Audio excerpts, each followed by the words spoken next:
This video is sponsored by no one because we don't have a big enough following for anyone to sponsor us. But you can change that by clicking that subscribe button and spreading the good word.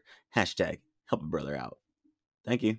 Contrary to everyone's belief, not every shonen follows the Dragon Ball formula. Yes, shows like Dragon Ball, One Piece, and Naruto hold a special place in my heart, but so do shows that change up the genre. Shows that show me a world outside of your typical shonen fanboy circle. Shows that include elements of other genres so well that you forget it's a shonen to begin with. Yes, I'm talking about a specific show. A show that easily became my third favorite shonen of all time. A show that is so underrated that it literally makes me mad how unpopular it is. A show I would recommend to any and every anime fan. It doesn't matter if you're a new anime fan, if you're an old anime fan, this show will capture your heart in more ways than one. A show that is literally the greatest magical wonder I have had the pleasure of viewing. Today, I will be discussing why you should watch Magi. Intro, please.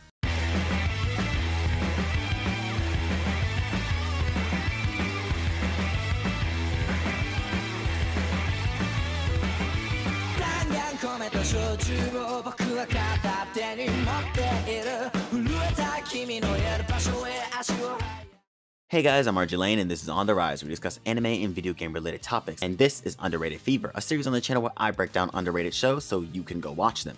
Today we'll be breaking down Magi, an underrated anime that I think should be getting a lot more attention. If you're new here, then we break down our reviews by world, story, characters, and fights. But first...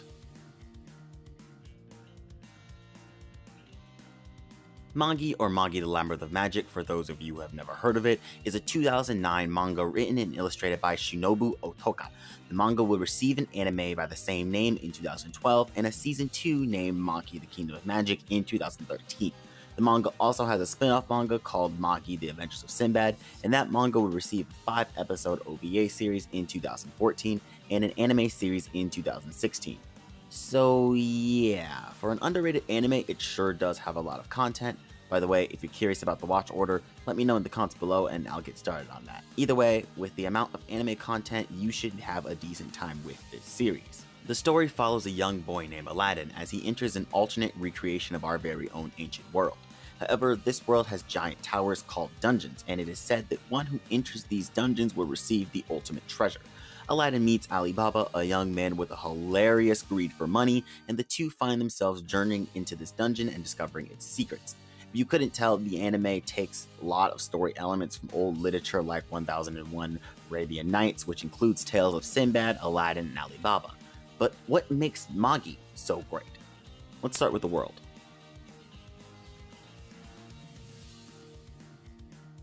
You know, for this section, I could talk about how the world is full of magic, mystery, and wonder. I could talk about how the world building is presented beautifully through the eyes of a young, naive boy experiencing everything for the first time. I could talk about how ancient history and storytelling all work together to make this world truly feel alive and established, and how all the politics in this world are so realistic that some of the views are represented in our current world today. But I just said all that, so there you go. Instead, I'm going to talk about the one thing that stood out to me the most: the culture. Like I said earlier, the world of Magi is a recreation of ancient times on Earth. The primary cultures that we see in the anime are Arabic, Roman, and magic. Although none of them are called that, Magi does well to combine realistic cultures and fantasy ones. From the clothing to the settings to the weapons and even some of the character designs, Magi is really rich with culture. Being somewhat of a political show, Otaka puts a lot of focus on establishing each culture.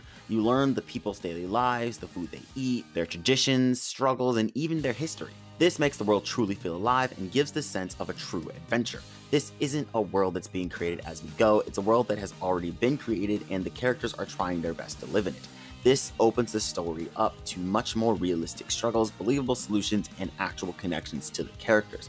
For example, since the world and its rules have already been established and we see this through the intricate details of every culture we encounter, the audience has no need to fear of random plot devices that come out of nowhere to save the day. Magic also plays a big part in this world. I mean, it's in the freaking title. However, not every society in the world of Magi has or uses it. In fact, the ones that don't use magic seem to be the poorest countries, which should tell you how important magic is to this world. The political push of a country seems to depend on their magical power. Once again, the world of Magi has successfully combined realistic world elements with fantasy.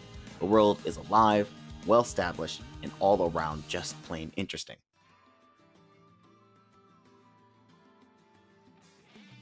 When it comes to characters, I once again have to praise this show for giving us a well-rounded cast to fall in love with. You got your central cast like Aladdin, Alibaba, and Best Girl, Morgiana, and just these three alone, you have enough interactions to hook any audience. Aladdin is a happy-go-lucky kid who you think is just an innocent little boy, but he is secretly, not so secretly, a pervert. However, there is so much mystery surrounding Aladdin and his origins that you just have to keep watching. His antics and his problem-solving skills are by far the most interesting, as he tends to be a pacifist, yet the boy holds so much power at his belt that you can't help want to know where exactly it all comes from. Alibaba is another interesting character, and he's actually my favorite. Even though the advertisements and the name of the show makes it clear that Aladdin is the main character, there's still an argument to be made that Alibaba might be the protagonist of the series.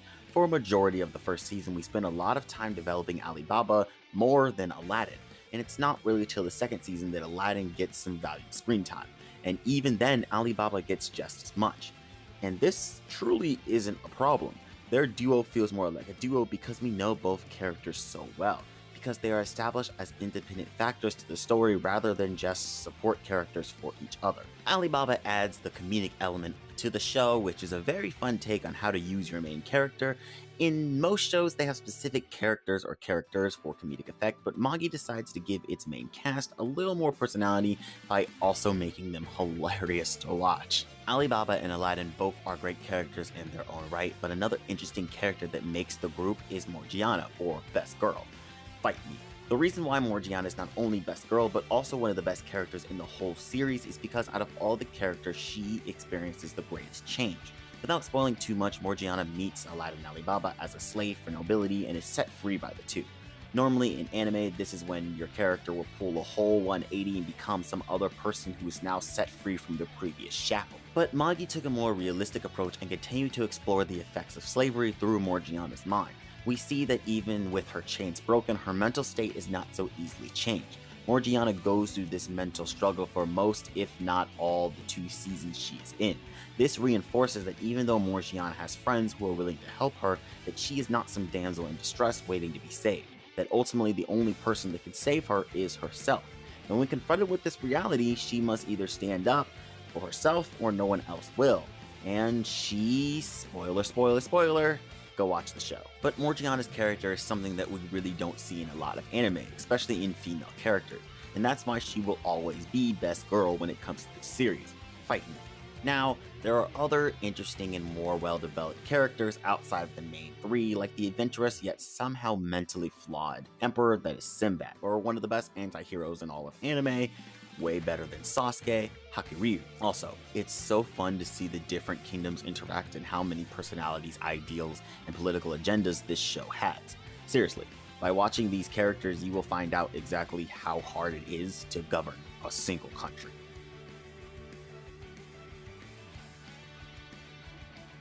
As I've stated before, the story of Magi is one filled with mystery and adventure, and it's not your typical shonen structure where you go to this place, we save the day, and we never hear from it again until a later arc where everyone needs to come together and beat the big bad guy. No, the world of Magi is rather small compared to other shonen worlds. The countries you visit all play a major part in the world as well as the story. No single place is glossed over as the show continues. Now, this doesn't mean that we don't get the full sense of adventure. This just means that the story has been structured in a way that no place takes a back seat. As I said time and time again, Magi focuses on its political storylines just as much as its action storyline, even more so at times. Now, this may put action lovers off as they wait for characters to stop debating and just fight already, but I assure you, if you actually listen to the ideals of each character, you'll be much more pleased with the action when it does start. Anime fights are cool, yes, but anime fights with a lot of understandable emotions behind them are epic. Magi will make you actually question who is right and who is wrong. The story lies within the gray area, showing the world of Magi as not just black and white. The political opinions of each character shape that character and define their place in the world. The story is not an action shonen, it's a political fantasy drama that will have you at the edge of your seat every arc. This is not something you really see shonen tackle, but Magi does it brilliantly. If you watch this show and end up not caring about the political side of the story, then you're not paying attention. Magi takes the whole idea of a fantasy world being a magical place where you can just do anything you want and says, no. This is an established world where you must play by the rules, making the story a lot more relatable and all around interesting as you find yourself picking your brain wondering how characters are going to get out of certain situations.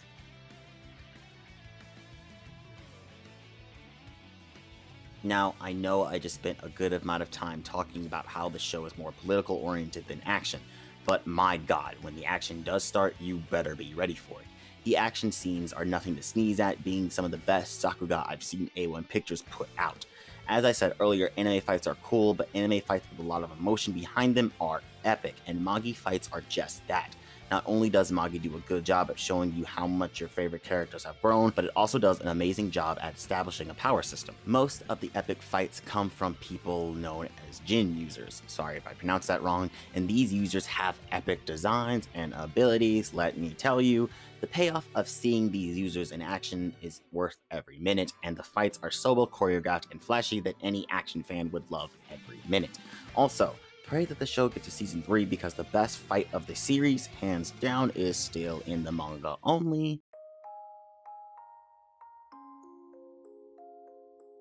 Okay, so if you couldn't tell, I love this show, and yes, it does have its flaws. The pacing in the first few episodes is a little slow, but the series is definitely worth a watch by any and all anime fans. It's really sad that this show isn't as popular as series like My Hero or Demon Slayer because I think it holds up just as well, and possibly even better. And yes, you can quote me on that, I'll argue anyone about Magi greatness, but I hope I convinced you to go watch this amazing anime, and if you're already a fan, I hope I did a good job reviewing the show with as little spoilers as possible. As always, if you like this type of content, then be sure to subscribe so we can eventually get that sponsorship of some kind. Also, hit that bell to be notified of when we post, and if you have any other anime that you want me to cover, then put it in the comments below. Yes, I actually read all the comments. Follow us on social media for updates on what we're doing currently, and don't be afraid to share our videos wherever you see fit. Until next time, my friends, I'm RJ Lane, and this has been On the Rise.